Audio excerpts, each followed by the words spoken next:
신은 바보 같은 사람을 더 좋아한다. 멍신에게. 최근 네 수학 시험지를 봤더니 실수로 틀린 문제들이 많은 것 같더구나. 그런데 문제를 틀린 원인이 단순히 실수였다고 해명하고 넘어갈 일은 아닌 것 같아. 아빠는 여기에 두 가지 원인이 있다고 생각해. 첫 번째는 네가 기본적인 개념을 완전히 이해하지 못한 거고, 두 번째는 문제를 푸는 방식이야. 너는 항상 풀이 단계를 몇 개씩 뛰어넘곤 하는데 이렇게 하면 문제를 틀리기 쉬워. 지난번에 이 이야기를 했을 때 풀이 단계를 모두 적으면 시간이 너무 많이 걸려서 문제를 다 풀지 못하게 될 수도 있다고 했지? 사실 몇 글자 더 적는다고 시험 시간이 모자라지는 않아. 오히려 풀이 단계를 건너뛰었다가 뒤에서 막히면 다시 생각하는 시간이 더 많이 걸릴 거야. 물론 오늘 너와 문제풀이 시간에 관해 이야기하려는 건 아니란다. 아빠가 하고 싶은 이야기는 수학 문제를 풀 때는 조금 바보 같고 답답하더라도 순서와 절차에 따라 푸는 게 가장 좋다는 거야. 아빠는 주말마다 투자 정보들을 정리하는데 컴퓨터 프로그램을 이용하면 자동으로 정리할 수도 있지만 일부러 시간을 내어 손으로 정리한단다. 편한 방법이 있는데 왜 굳이 이런 힘든 방법을 사용하냐고? 이유는 두 가지야. 첫 번째 이유는 컴퓨터로 정리하면 시간을 절약할 수는 있지만 충분히 생각을 할 수 없어. 어떤 일이든 스스로 생각하고 결론을 내려야만 발전이 있는데 손으로 정리하면 자료를 살펴보면서 충분히 사고할 수 있기 때문에 더 효율적이야. 수학 문제를 풀 때 가급적 계산기를 사용하지 못하게 하는 것도 이러한 이유에서야. 두 번째 이유는 정보를 손으로 하나씩 정리하면 시간이 오래 걸리기 때문에 과도하고 빈번하게 투자하는 걸 막을 수 있어. 덕분에 몇몇 중요한 투자에 집중할 수 있고 더 장기적인 목표를 세울 수 있단다. 반면 아빠 주변의 투자자들을 보면 일주일마다 한 회사씩 투자하는 사람도 있는데 이런 사람들은 1년 후에 자기가 어디에 투자했는지조차 헷갈리는 경우가 많아. 그러니 투자 효과도 보장할 수 없지. 오늘 아빠가 이야기하는 방법은 마음에 새겨놓고 수학 문제를 풀 때뿐만 아니라 다른 일을 할 때도 꼭 기억하기를 바란다. 신은 잔꾀를 쓰는 사람보다 바보같이 미련한 사람을 더 좋아한다는 사실을 잊지 않았으면 좋겠구나. 신은 바보 같은 사람을 더 좋아한다는 말을 아빠에게 자주 들었을 거야.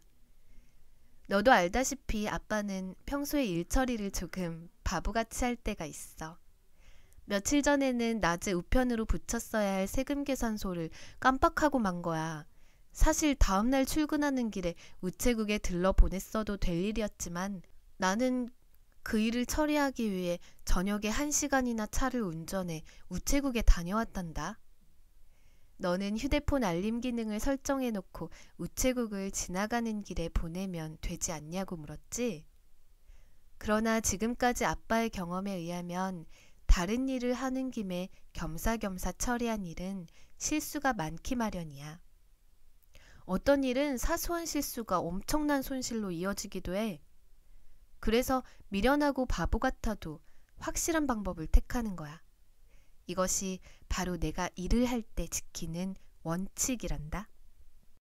아빠는 다행히 운이 좋아서 지금까지 하고자 한 일들이 모두 순조롭게 진행되었어.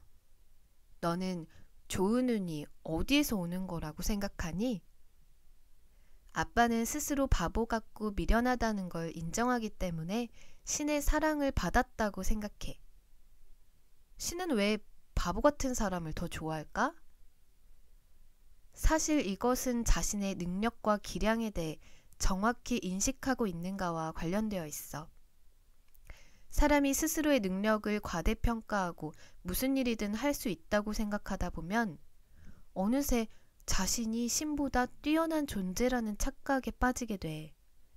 스스로를 점검하지 않으니 자기도 모르게 계속 실수를 저지르게 되고 이러한 실수가 성적이나 일의 성패에 영향을 미친단다. 반면 신이야말로 가장 뛰어난 존재며 자기 자신은 신이 계획한 일의 일부일 뿐이라고 생각하면 조금 바보 같아 보일지는 몰라도 더 부지런하고 겸손한 자세로 일을 하게 돼. 다른 사람들보다 시간은 더 많이 걸릴지언정 여러 실패 요인들을 피해갈 수 있으므로 더 좋은 결과를 얻을 수 있단다. 다시 말해 신의 총애를 얻게 되는 거지. 시험을 볼 때도 마찬가지야. 나는 신보다 똑똑한 사람이 아니라는 생각을 갖고 풀이 과정을 모두 적으며 문제를 풀다 보면 실수를 피할 수 있고 잘못된 부분을 쉽게 찾아낼 수 있어. 당연히 훨씬 좋은 성적을 거둘 수 있겠지? 신이 바보 같은 사람을 좋아하는 두 번째 이유는 얕은 수를 쓰지 않고 더 많은 이익을 얻기 위해 욕심을 내지 않아서야. 이들은 무슨 일을 하든 여유 있게 하기 때문에 뜻밖의 상황이 생겨도 당황하지 않고 대처할 수 있어.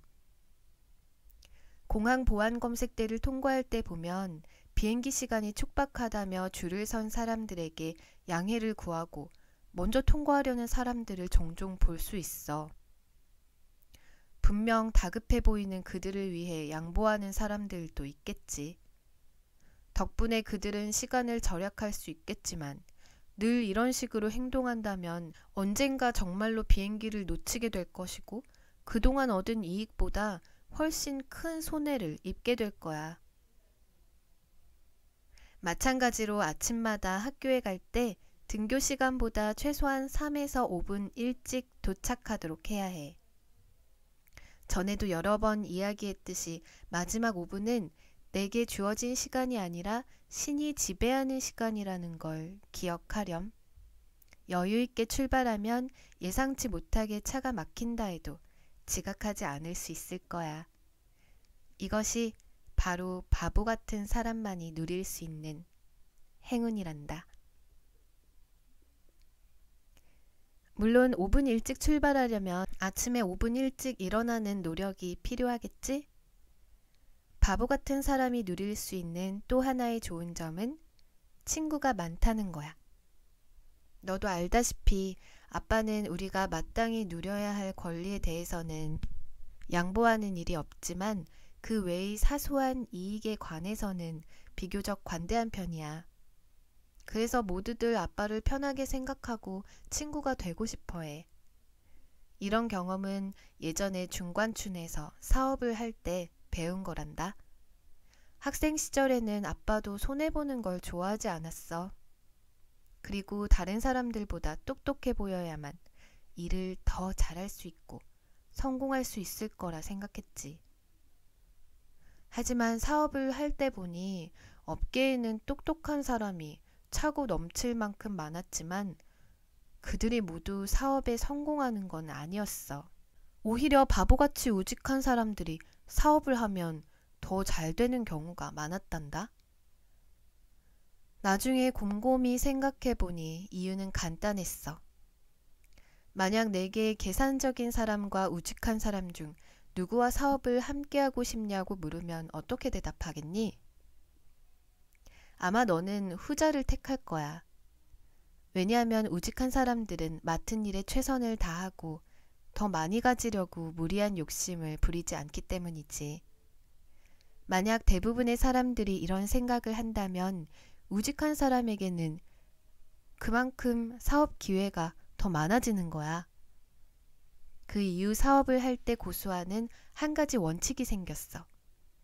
그건 바로 남들이 얼마를 벌든 남의 이익을 탐하지 않고 나는 내가 벌 만큼만 벌겠다는 거야. 이것이야말로 사업을 오래 유지하는 방법이란다. 너도 친구를 사귈 때 손해보는 걸 두려워하지 말아라. 친구와 어떤 물건을 교환할 때도 많이 갔든 적게 갔든 너무 마음 쓸 필요도 없어. 매번 너만 이득을 취하려 한다면 나중에는 아무도 너와 친구를 하려고 하지 않을 거야. 사람들은 착하고 정직한 사람들과 친구가 되고 싶어 하지. 너무 똑똑해 보이는 사람은 오히려 경계하게 된단다. 세상에 똑똑한 사람은 많아. 하지만 똑똑한 사람이 바보 같은 사람보다 일을 더 잘하리라는 법은 없어.